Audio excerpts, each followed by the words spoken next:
Olá, boa noite, boa tarde, bom dia. Não sei o horário em que você vai me assistir, mas esta é a segunda parte do vídeo em que eu conto um pouquinho para vocês quem eu sou, tá? Meu nome é Rosane Aparecida Duran e eu sou terapeuta floral. Também sou terapeuta chamada, os florais estão dentro, né, da terapia holística ou terapia chamada de complementar. Então, na verdade, eu penso que eu seja muito mais uma facilitadora das terapias, né? E que eu acredito muito no ser humano. No primeiro vídeo, eu contei um pouquinho sobre como eu cheguei na terapia, né, para ser terapeuta, e agora eu vou falar um pouquinho para vocês que, além de eu falar um pouco sobre mim, eu vou continuar a minha aula sobre o quarto capítulo do livro Cura-te a Ti Mesmo e os 12 Remédios do Dr. Bach. Então, mais um trechinho para a gente ficar atenta. Bom, o processo terapêutico, gente, com os florais de Bach, é muito importante você encarar esse processo é, de forma, assim, confiante, tá? Num primeiro momento, todo o processo parece que vai desandar, né? A gente começa um processo terapêutico e às vezes a gente fala assim, nossa, mas eu acho que não tá dando certo. Então, nossa, eu não tô legal. Mas não é o floral que tá te fazendo mal, é você mesma que joga lixo energético para dentro de você. Né? Então, eu também sempre passei por várias situações e que eu contei, né, como eu cheguei na terapia. E uma das questões também que me fizeram chegar numa terapia holística é porque eu sempre fui apaixonada por esse outro lado da vida. O que é que tem de fato além dessa existência humana, né? O que é que tem no dia a dia que me faz ter força para fazer alguma coisa ou de repente me dá um desânimo total, uma apatia. E por que que alguém vai mais adiante, o outro trava? Então essas questões me incomodavam e me incomodam até hoje e foi por isso que eu escolhi optar neste momento porque me jogar de cabeça mesmo nos estudos, mais do que eu já vinha estudando, né? Eu já tenho uma longa trajetória de estudos, mas agora muito mais em termos de tornar isso uma profissão, tá? Então eu vou começar aqui essa questão. Gente, eu tô com o fiozinho aqui para poder ficar mais tranquilo aqui, né? O fone. E eu vou falar para vocês que nós começamos a gravar os vídeos aqui contando sobre esse livro Cura-te a Ti Mesmo. Então, qual o objetivo desse livro Cura-te a Ti Mesmo do Dr. Bach?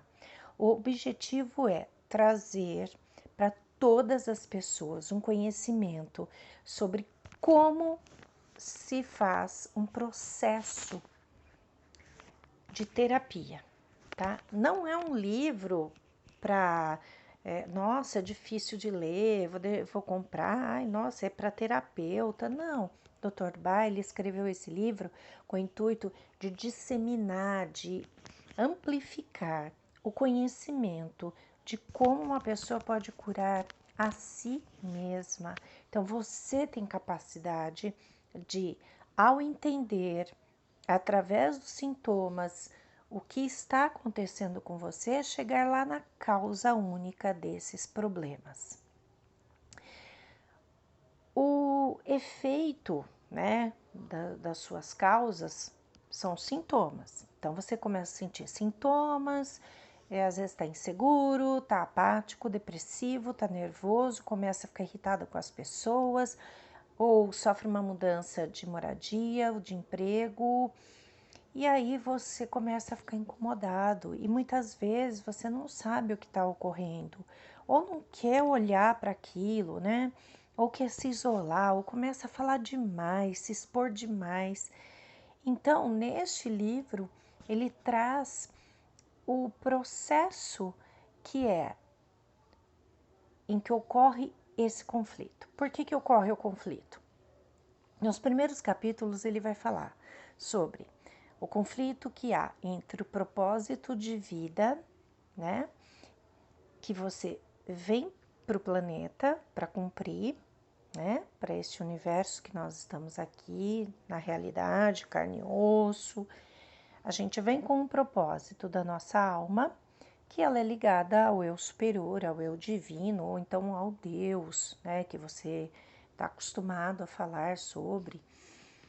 E entra em conflito esse propósito com o seu dia a dia, o seu cotidiano, a sua personalidade. Então você acaba tendo aí um entrave, uma briga, vamos dizer assim, daquilo que o seu eu superior traz, né, de divino, de lindo, de maravilhoso, de completo. Então começa a ter essa questão com a sua personalidade e vai batendo de frente. E você começa, porque eu tenho que trabalhar, porque eu tenho que ganhar dinheiro, porque eu tenho que colocar comida em casa, mas eu gosto de fotografia. Mas minha família quer que eu seja advogado. Mas eu não quero ser advogado, porque o meu lance é viver com a natureza, é fotografar as pessoas. Meu lance é ser fotógrafo de modelo.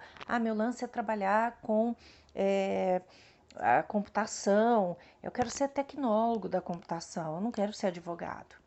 Ou a menina, eu quero ser modelo, eu quero ser uma influencer e a minha mãe quer que eu seja médica, a minha mãe quer que eu seja alguém que faça administração de empresas. Então você começa a entrar nesse conflito, nessa picuinha entre o que os pais querem, o que você quer, ou o que você pensa que é bom para você e aquilo que de fato você sente lá no fundo.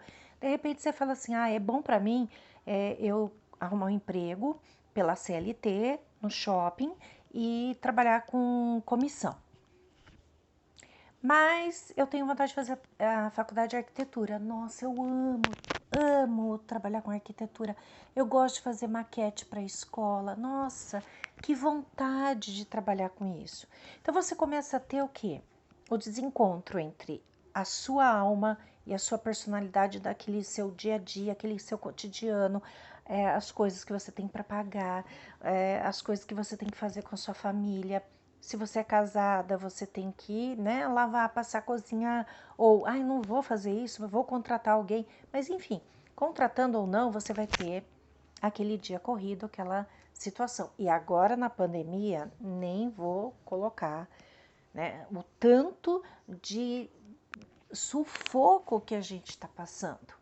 Então é depressão, é mal-estar, é sintoma que parece de Covid, mas não é. E a gente fica muito mal. E o Dr. Bach, então, diz sobre essa questão, né? Onde se instala a doença? Ela se instala nesse conflito.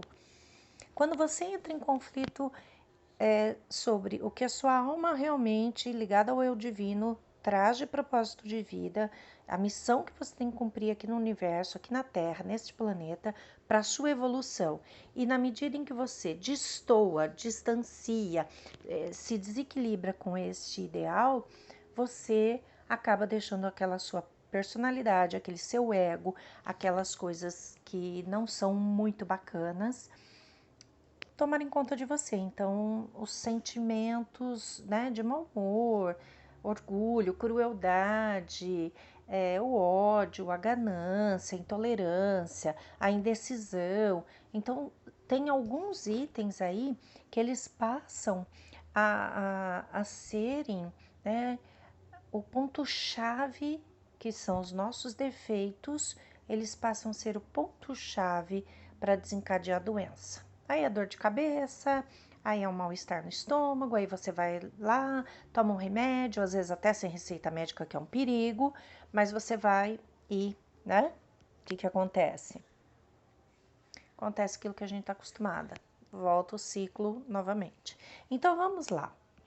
No quarto capítulo, depois que ele fala sobre tudo isso aí, ele fala assim, que todo ser humano, mesmo que seja considerado inferior por nós, ou seja, o nosso, né, irmão, que deveria ser irmão de fato, ele é realmente um filho do Criador. E toda vez que você se distancia desse seu irmão, você cutuca, você culpa, você não tá legal com ele, você tá trazendo o mal para você mesmo. Então o perdão é uma das chaves para a gente trocar o ódio, o rancor para aquela situação melhor. E aí, certo, errado, bem e mal são coisas relativas, né?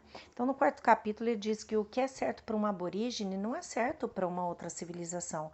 E o que foi certo numa civilização durante um certo tempo não é mais o que é hoje, né? Antigamente se achava que os gordos eram ricos, maiorais em tudo, os africanos eram reis. Depois se trocou tudo isso e se colocou abaixo de zero. Então, a gente vive muito a dualidade no nosso universo, nesse planeta. E ele diz que a gente não deveria ter isso, né? A gente deveria tratar todo mundo realmente com muito respeito, muito amor. Então, o que chamamos de mal, muitas vezes, é um bem que ele está fora do lugar e ele é protótipo de nossas concepções idealistas, né? O mal é um protótipo idealista, o bem é um protótipo idealista.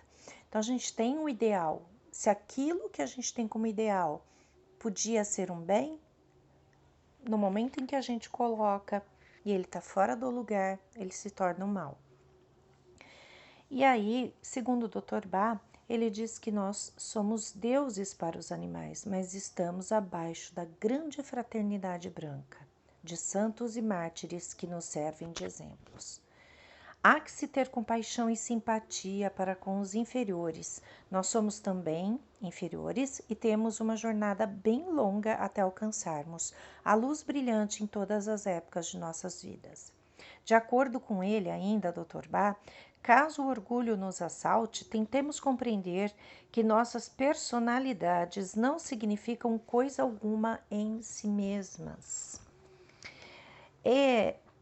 Elas são dependentes do Criador, que fez com perfeição os vários sistemas de universos. Veja quão grandioso é o estudo do Dr. Bach. O orgulho seria a quebra, a incapacidade de se reconhecer a pequenez da alma diante do Criador. O amor gera amor, assim como o ódio gera o ódio. O egoísmo é curado ao olharmos o outro e nos dedicarmos a eles. Cita uma regra da fraternidade que diz: é preciso buscar o conforto para os nossos tormentos, levando consolo e alívio aos nossos semelhantes na hora de sua aflição.